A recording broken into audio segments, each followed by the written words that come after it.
All right, so when fastening the masonry, it's important to remember a few basic facts for safe and proper fastenings.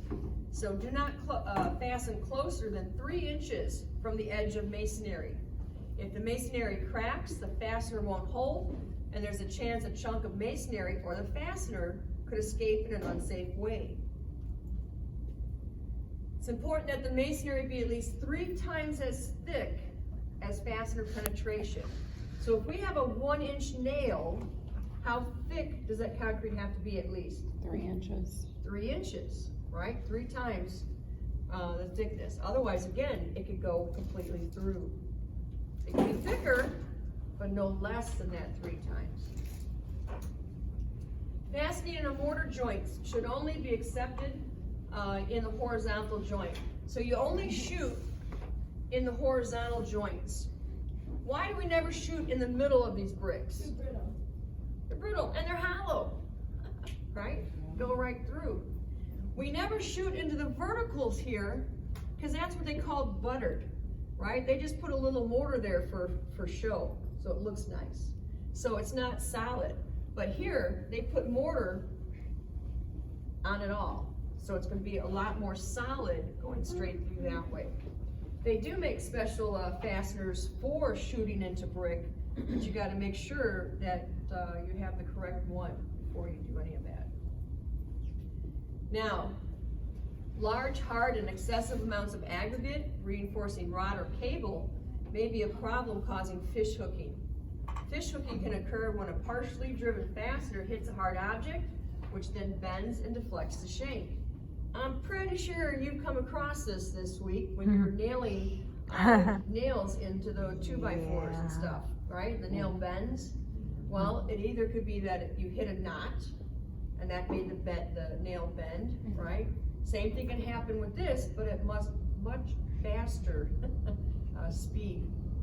Also, if you're not hitting that nail hard enough to push through any little resistance, then the nail's going to bend too, right? So if you have more bending, maybe you need to whack that nail a little harder to go through that resistance. Whack it. A fastener driven into steel holds in the steel by the natural tendency of the steel to return to its original undisturbed condition. As the fastener is driven into steel, it pushes the steel aside, compressing and displacing the steel.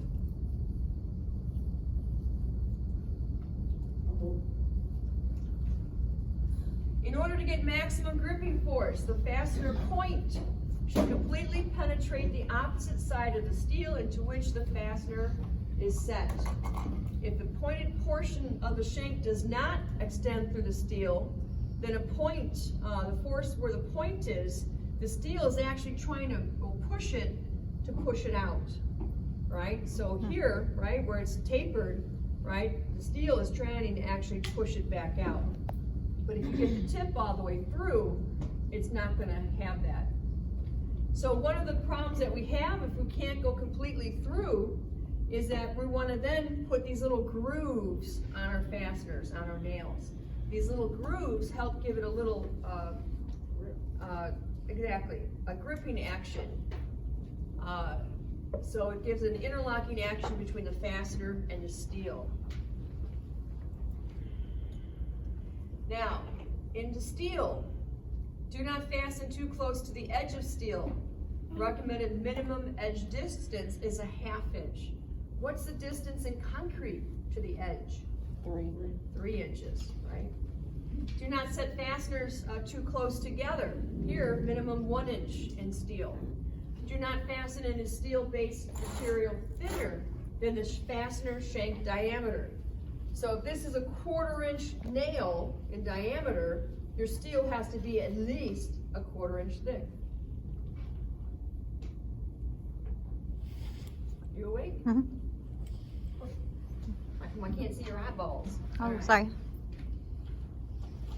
All right, do not use fasteners for the shank longer than required. So if it's too long, then you're actually going to be reaming out the hole, and now you lost your holding power. So let's say that we were going to attach a 2x, which is what size? 1.5. We're going to attach a 2x, which is 1.5 inches, into a 1/4 inch steel plate.